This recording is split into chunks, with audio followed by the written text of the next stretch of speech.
Olá, tudo bem? Meu nome é Leonardo Fernandes da Silva, sou professor na área de radiologia médica e imaginologia e de outras disciplinas também na área da saúde. Venho falar um pouquinho sobre a introdução à radiologia. Então, a importância que tem hoje a radiologia para o meio médico, para a medicina, para o tratamento do paciente, para o melhor diagnóstico precoce. Então, não podemos deixar de falar, de comentar sobre a evolução da radiologia nos tempos atuais, até os tempos atuais, onde tudo começou, como tudo começou. É, os raios-x foram inventados em 1895 por William Hodgkin, há mais ou menos 125 anos. Então, quando o William criou esse equipamento de raio-x, ele começou a radiografar tudo que ele via, porque ele achou muito interessante ele conseguir visualizar o interior de algumas anatomias, de alguns órgãos. E determinadas patologias ele conseguiu diagnosticar também. Então, essa descoberta para William foi muito importante, porque ele começou a ver coisas que ele não imaginava. Eu acho que com a descoberta dele, foi um passo muito grande para a medicina e até hoje isso vem evoluindo. Apesar disso tudo, não era sabido naquela época sobre os efeitos da radiação. Então, por isso que ele radiografava tudo que ele via à frente. Tudo que ele radiografava, tudo que ele via, ele radiografava. Por exemplo, uma imagem que ficou muito famosa, muito conhecida em livros, em reportagens, em seminários, que a gente sempre visualiza, é uma radiografia da mão da esposa de William. A esposa ele chamava Berta, ele radiografou a mão dela com anel ainda, ele não sabia o que podia ou não podia radiografar naquela época. Então aquela imagem ficou muito famosa porque ele tirou uma radiografia da mão sem retirar o anel. Coisas que isso não pode acontecer nos tempos atuais, né? Então essa imagem ficou muito famosa e começou-se o uso desenfreado das radiações. E o primeiro equipamento chegou ao Brasil em 1897, fabricado pela empresa Siemens. Depois disso daí, várias empresas começaram a fabricar equipamentos de raio-x e a produção começou a ficar muito em larga escala. E pela radiação ela ser invisível, ele passou a chamar de raio-x. Sua descoberta tanto que ele deu o prêmio Nobel em 1901. É um prêmio Nobel de Física que ele ganhou pela descoberta dos raios-x. Então, essa evolução foi muito rápida, desenfreada. O ser humano dispôs de um sistema próprio para detecção de presença de radiação ionizante. Na época, na verdade, não tinha como detectar essa radiação, não tinha nenhum órgão fiscalizador, porque não era sabido que essa radiação causava algum dano, por ser incolor, inodoro e não palpável. Então ninguém sabia quais os efeitos, se existia algum efeito por essa radiação.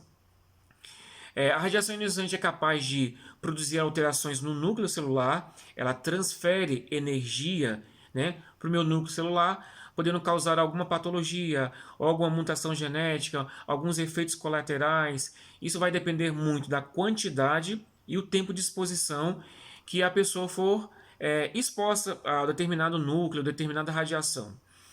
Então, em 1928, o Congresso Mundial de Radiologia, em Estocolmo, criou então uma comissão internacional de proteção radiológica. Então, a partir daí que começou a se estudar mais a fundo os efeitos da radiação ionizante no corpo do ser humano, no corpo humano. Então, foi sabido que ela transmitia algum efeito colateral.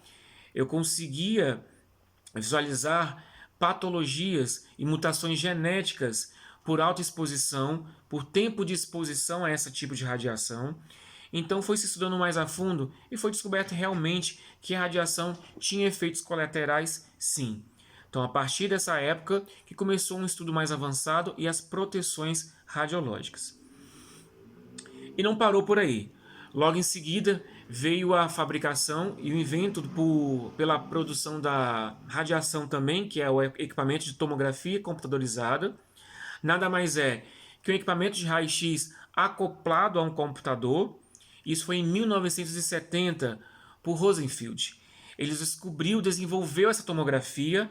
O que ele fez? Nada mais, ele pegou a descoberta de William, que era o raio-x, ele quis acoplar isso ao computador para melhorar a resolução e a qualidade das imagens. Ele ganhou também o Prêmio Nobel de Física e Medicina, e até então, naquela época, eram só conhecidas as densidades ósseas pelo raio-x, né, a parte óssea visualizada nesses exames. E a partir disso, pela tomografia, conseguiu visualizar líquidos, gorduras, parte mole. Tudo isso conseguiu ser visualizado através da tomografia. Por isso que ele ganhou também esse prêmio Nobel. E o primeiro tomógrafo que chegou no Brasil foi instalado em São Paulo em 1977. Logo depois, o primeiro aparelho foi para o Rio de Janeiro. Iniciou o seu funcionamento dia 28 de junho de 77, na Santa Casa de Misericórdia, onde também foi um marco muito grande, por conta da qualidade da resolução dessas imagens, os efeitos que ela dava para o médico, para o radiologista laudar, as patologias e o melhor tratamento para esses pacientes. Só que naquela época, a tomografia era em cortes axiais. Então os cortes demoravam muito ser realizado. Cada corte demorava cerca de 5 minutos. Então se eu realizasse uma tomografia de crânio com 25 cortes, eu poderia, né, chegar a quase 1 hora ou a mais de 1 hora, dependendo da quantidade de cortes que eu realizar, por conta do tempo de exposição a essa radiação. Então o paciente era exposto por mais tempo, uma dosagem de radiação muito maior, muito mais elevada. Depois a tomografia também passou por uma evolução. Ela veio para a helicoidal, né, que é um corte em forma de hélice, que eu faço um volume de cortes desse paciente com um tempo muito menor, com um número de cortes maiores e com a menor exposição à radiação. E não parou por aí. Hoje nós já temos também a tomografia multislice, que não deixa de ser também um equipamento helicoidal, só que ao invés de fazer em hélice, ele faz um scanner do paciente. Também com maior número de corte, uma menor espessura. O que isso significa? Uma menor espessura do corte na tomografia, ele me dá uma resolução, uma qualidade melhor de imagem. Eu não vou perder patologias, porque eu tenho corte a corte, eu não tenho espaçamento de um corte para outro. Então, o médico consegue ter uma qualidade melhor de resolução, um tempo menor de exposição à radiação desse paciente, e nem se compara as imagens, a qualidade dessas imagens. Então eu consigo fazer planos em outros planos, que a aquisição da tomografia sempre vai ser em axial. Eu consigo reconstruir essas imagens em sagital e coronal e também em 3D, que eu consigo ver fraturas, patologias ósseas. Então isso foi um marco muito importante também naquela época, a evolução da tomografia até os tempos atuais. Então hoje quase todo hospital tem uma tomografia, principalmente quando tem um pronto-socorro, que vai atender pacientes politraumatizados, AVC, fraturas ósseas, acidentes automobilísticos. Então isso tudo colabora e ajuda muito no diagnóstico precoce e um tratamento melhor desses pacientes. Em 1942, foi a época da ultrassom. A medicina começou logo depois da Segunda Guerra Mundial. A ultrassom começou logo depois da Segunda Guerra Mundial. Em vários centros mundiais, em vários locais do mundo, começou com a ultrassonografia. E também foi um marco muito importante por não conter radiação ionizante, não causar tanto dano. Então a produção de imagem na ultrassonografia é através do som. O som é emitido pelos órgãos, a parte interior do nosso corpo, que também emite som. E esse equipamento ele vai captar esse sinal e transformar em imagem. Então, é muito falada, muito conhecida a ultrassom na parte fetal, obstétrica, para ver formação fetal, né? Má formação de fetos, essas questões. Mas a ultrassom não é só isso, ela faz várias anatomias, vários exames da parte do corpo, de várias partes. E também não há presença de radiação, então isso foi muito importante, por isso que a gestante hoje pode realizar esses exames. E o homem não satisfeito ainda, descobriu e colocou a aplicação clínica da ressonância nuclear magnética por volta de 1980.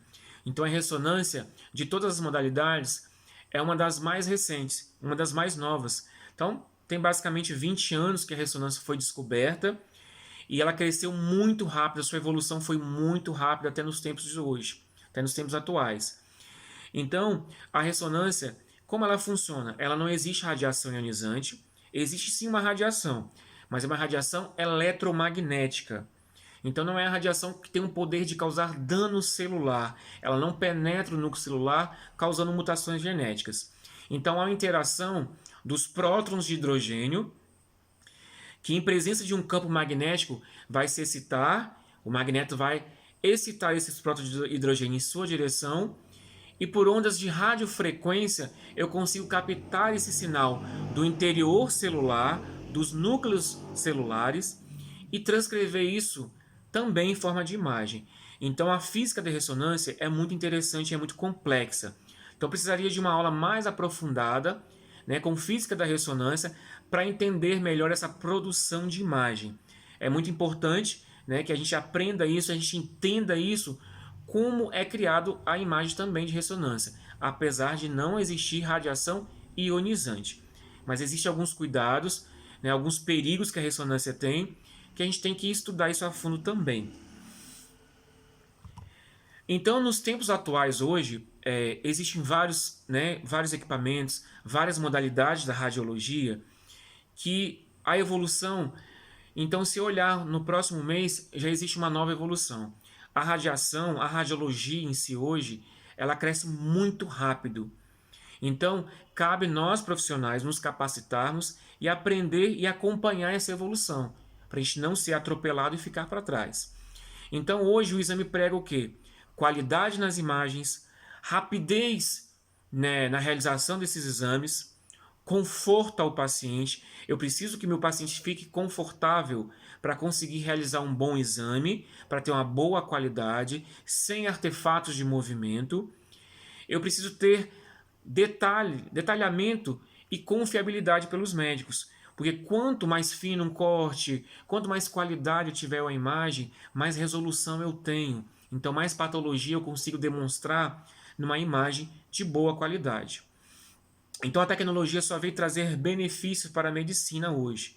Então eu preciso acompanhar toda essa evolução. Então existem várias modalidades na área da radiologia. Então cada uma com sua particularidade. Importante a gente saber e entender cada uma, principalmente a formação de imagem, como é criada essas imagens na radiologia e suas particularidades, alguns com uso de contraste, outras não, alguns procedimentos que eu preciso ingerir o contraste, outro contraste é venoso. Então isso tudo eu preciso entender para ter o melhor conhecimento dessas áreas. Hoje a área de atuação da radiologia é muito vasta, muito grande. Então eu tenho tomografia computadorizada, né, que hoje aquela máquina antiga não se usa mais, que é a máquina axial. Hoje basicamente são todas helicoidais e multislice. Tem a ressonância magnética, que não tem radiação, né, é uma radiação eletromagnética, mas não causa nenhum dano celular. Tem a densitometria óssea também, que é uma outra modalidade para ver a mineração dos ossos, para ver a importância ou doenças ósseas que ocasionam principalmente em mulheres que entram na menopausa. Tem um raio-x que antigamente tinha um convencional, hoje a maioria dos equipamentos são digitais, então eu consigo uma qualidade também melhor dessas imagens. Mamografia, também convencional e também digital, sendo que a digital eu tenho uma qualidade melhor também das imagens. Hoje tem vários equipamentos de mamografia, por exemplo.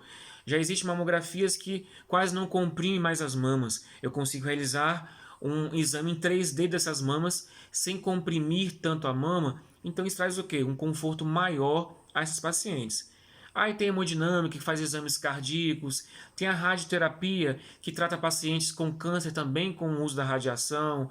Radiologia odontológica, para ver implantes dentários, medicina nuclear, que já é uma forma diferente de radiação, porque eu tenho que injetar um radioisótopo, um radiofármaco nesse paciente, que esse paciente emite radiação ionizante e o equipamento apenas capta esse sinal.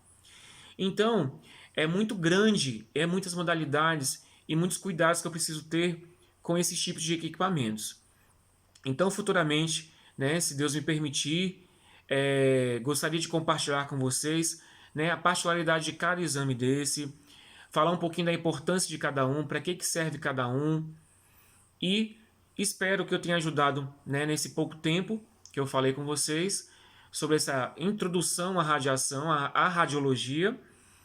E espero ter ajudado vocês. Espero uma próxima oportunidade. Muito obrigado, grande abraço.